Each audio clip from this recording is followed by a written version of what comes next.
कांग्रेस की मुहिम ही बेकार है।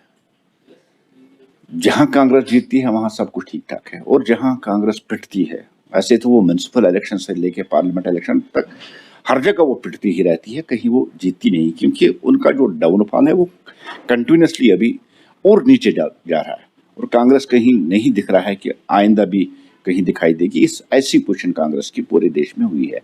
अब बौखलाहट में जो कांग्रेस, फ्रस्ट्रेशन में जो कांग्रेस ने ये कैंपेनिंग शुरू की है, अब उनको ये दिखाई भी नहीं देता है हम गवर्नमेंट गाड़ियों पे लगा रहे हैं कि पर्सनल गाड़ी। मुझे नहीं लगता है कि जिस तरह से रेस्पॉन्ड उस कैंपेनिंग कर रहा है, जो आम लोग हैं, जो सिविलियन लोग हैं, वो अपनी गाड़ियों पे कांग्रेस को ये स्टिकर लगाने नहीं देते, क्योंकि उनको पता है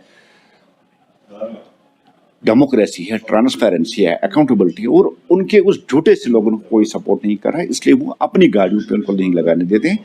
अब फ्रस्ट्रेशन, बौखलाहट, हताशा में वो सरकारी गाड़ियों पे ये लगाते हैं। ये बहुत बड़ा जुर्म है। भारतीय जनता पार्टी इसके लिए देखते हैं कानून में क्या लिखा है, लेकिन सरकारी गाड़ियों पे ऐसे स्टिकर लगाना ये जुर्म है।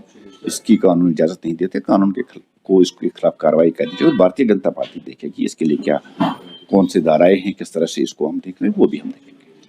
देखिए, भारतीय जनता पार्टी राज्यसभा की 3 नोटिफिकेशन जो निकलेंगी या निकल चुकी होगी आज, तीनों नोटिफिकेशन पर अपनी कैंडिडेट खड़ा करेंगे। जिस तरह से पहली नोटिफिकेशन 1 सीट की, दूसरी 1 की, और तीसरी 2 सीटों के लिए नोटिफिकेशन निकलेगी। भारतीय जनता पार्टी तीनों नोटिफिकेशन के अगेंस्ट अपने कैंडिडेट उतारेगी, और यही भारतीय जनता पार्टी हर इलेक्शन, चाहे वो पंच या सरपंच से लेके पार्लियामेंट या राज्यसभा का इलेक्शन, हर एक इलेक्शन को पूरी ताकत, पूरी शुद्धत और पूरी दिलचस्पी के साथ लड़ती है। और भारतीय जनता पार्टी भी ये तीनों सीटों पे, तीनों नोटिफिकेशन पे अपनी कैंडिडेट खड़ा करके जीत के लिए ही इलेक्शन लड़ेगी, और हमें उम्मीद है कि भारतीय जनता पार्टी अच्छा करेगी। और हम हमेशा चाहते थे पॉलिटिक्स अलग छोड़ के हम जम्मू कश्मीर की नुमाइंदगी राज्यसभा में चाहते हैं, क्योंकि बड़े सारे इश्यूज है जम्मू कश्मीर में, वहाँ भी बात होनी चाहिए, यहाँ की डेवलपमेंट की, यहाँ के विकास की, यहाँ के रोजगार की। जिस तरह से यहाँ नुकसान हुआ है, सैलाब, चाहे जम्मू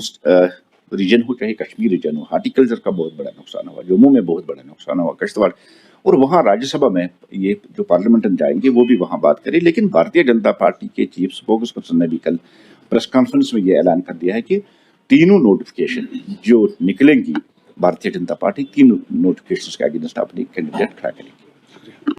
देखिए, पॉलिटिक्स की भी एक लेवल होती है, और हमेशा भारतीय जनता पार्टी का एक उसूल है, और हमेशा हम पार्लियामेंट्री लैंग्वेज को ही फॉलो करते हैं, और पर्सनल अटैक किसी भी सूरत में भारतीय जनता पार्टी नहीं करेगी। लेकिन सियासत इस हद तक गिरेगी, इस हद तक गिरावट सियासत में आ जाएगी कि एक दूसरे पर पर्सनल अटैक करे। मुझे नहीं लगता है कि इंडियन डेमोक्रेसी में इस जैसी पॉलिटिक्स के लिए कोई जगह है।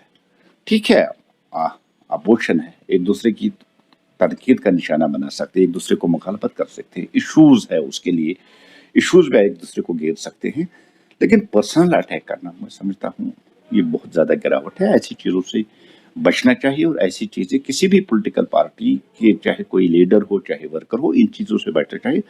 पर्सनल अटैक पे जाना और कैरेक्टर पे अटैक करना, मुझे नहीं लगता ये पॉलिटिक्स से, ये कुछ और चीज़ है। इन चीज़ों को पॉलिटिक्स नहीं कहती। डेमोक्रेसी ठीक है, राइट टू स्पीच है, राइट टू एक्सप्रेशन है, दुनिया की सबसे बड़ी डेमोक्रेसी में रह रहे हैं, मदर ऑफ डेमोक्रेसी इसको कहते हैं। लेकिन उसका मतलब नहीं है कि आप किसी इंसान के कैरेक्टर पे उंगली उठाए, किसी इंसान की को आप जाती उस पर अटैक करें। डेमोक्रेसी इसकी इजाजत नहीं देती है। ऐसी चीज़ों से परहेज करना चाहिए।